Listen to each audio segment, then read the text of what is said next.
This English cemetery, which is actually owned by the Swiss, was begun in 1827 because until that time, anyone who died who was not Catholic in Florence had to be buried in faraway Livorno, which was costly and not very acceptable from the smell of the dead bodies and so forth. And it was opened by the Swiss to anyone. They could be atheists, they could be suicides, they could be Church of England, they could be Calvinists, they could be Greek and Russian Orthodox. And so it has a very international and ecumenical character. And also the servants, the slaves and the serfs are buried side by side with their masters, with king's sons and queen's relatives in a wonderful mixture.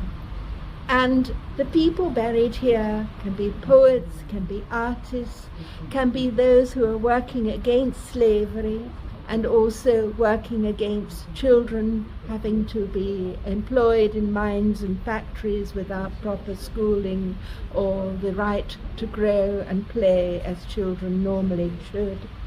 And also they were working for the rights of nations, for Hungary oppressed by Austria, for Poland oppressed by Russia, and Ireland oppressed by England.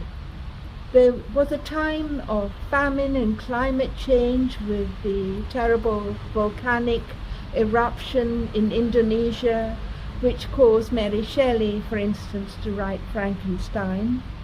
It was poetry by Elizabeth Barrett Browning and paintings by the Pre-Raphaelites, who Holman Hunt buried his wife here, and John Rodham Spencer Stanhope buried his daughter here, and they painted paintings about the people they had lost. And I've been finding it's a place of hope. I've done all of the research for 25 years and published a book.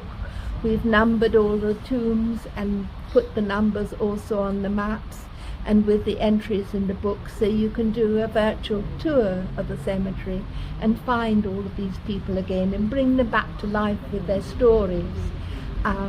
So we have Elizabeth Barrett Browning, Walter Savage Landor, Arthur Hugh Clough, Francis Trollope, also Jean-Pierre Vieussieux, who had a fine library with these people used, and also people like Dostoevsky and Ruskin